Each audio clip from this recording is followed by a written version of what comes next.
Broiler মুরগি খেতে আর ভালো লাগে না। আমার কর্তামশাই বলছে ব্রয়লার মুরগি আর ভালো লাগছে না খেতে, আর খাসির মাংসও খাওয়া বারণ, তবু মাসে একবার করে খাই। তাই আমি তাহলে দেশি মুরগি নিয়ে আসো। দেখো দেশি মুরগি রান্না করব, মাংসটা ধুয়ে রেখেছি। আর এখানে একটা মশলা তৈরি করব। 1 চামচ বড় চামচের ধনে, জিরে, 2টো তেজপাতা ছিঁড়ে নিয়েছি, আর শুকনো লঙ্কা বীজগুলো বের করে নিয়েছি। এই দেখো এটা আমি পেস্ট করে নেবো আগে।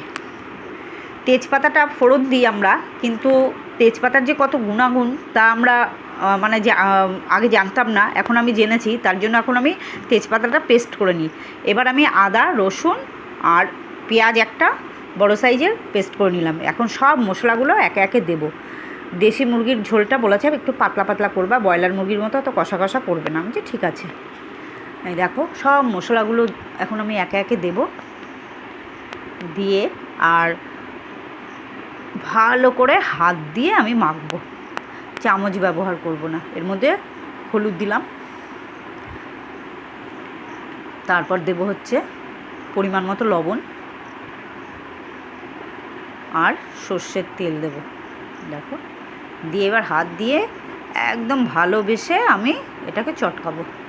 দেখো চটকানোতেই অর্ধেক রান্না হয়ে যায়। ভালো করে মশলা মাখিয়ে আমি 1 ঘন্টা রেখে দিলে ভালো হয়, কিন্তু এখন আমি আধ ঘন্টা রাখবো। তোমরা যদি পারো 1 ঘন্টা রেখে দেবে, তাহলে মাংসটা খুব ভালো মানে ম্যারিনেট হবে, তাহলে রান্না করতে বেশি টাইম লাগবে না। দেখো আমার ছেলে বলছে মা এত রোগা কেন? আমি দেশি মুরগিগুলো রোগাই হয়। দেখো পেঁপে আলু দিয়ে আমি একটু পাতলা হালকা ঝোল করব। পেঁপে আলুগুলো আমি ভেজে নিচ্ছি, যেরকম অন্য মাংস করি সেরকমই করব, কিন্তু একটু হালকা করব। দেশি মুরগি আগে আমরা ছোটোবেলায় খুব খেতাম, তখন ব্রয়লার মুরগি মানে অত পাওয়াও যেত না, আর বাবা ব্রয়লার মুরগি ভালো খেত না।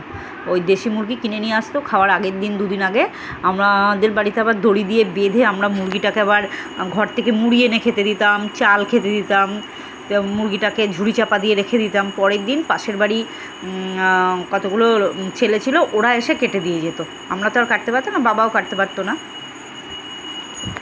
এই দেখো লাল লাল করে ভেজে নিয়েছি আলু আর হচ্ছে পেঁপেটা। আলুটা তার আগে আমি একটু গরম জলে ভাপিয়ে নিয়েছিলাম, পেঁপেটা আর ভাপাইনি। এই দেখো 2টো বড় সাইজের পেঁয়াজ আমি দিয়ে দিলাম, আর একটা তেজপাতা ছিঁড়ে দিয়েছি। এটার স্বাদটা আলাদা, ছিঁড়ে দেওয়ার গন্ধটা, আর বেটে দিলে তার গুণটা আরও ভালো হয়। মানে তরকারিটা আর মানে ঝোল কারি, যে কোনো কারিতেই তোমরা তেজপাতা এখন পেস্ট করে দেবে জিরে আদা লঙ্কার সাথে, খুব খেতে ভালো হয়, শরীরেরও পক্ষে ভালো, অনেক রোগ সারে। এই দেখো এইবার মাংসটাও দিয়ে দিলাম, দিয়ে ভালো করে কষিয়ে আমি 10 মিনিট ঢেকে রাখবো। তারপর দেখো জল বেরিয়ে গেছে। এইবার আলুগুলো দিয়ে দেবো, তারপর ঝোল দেবো। আলু পেঁপেগুলো দিয়ে দিলাম, দিয়ে এবার পরিমাণ মতো ঝোলটা দেবো।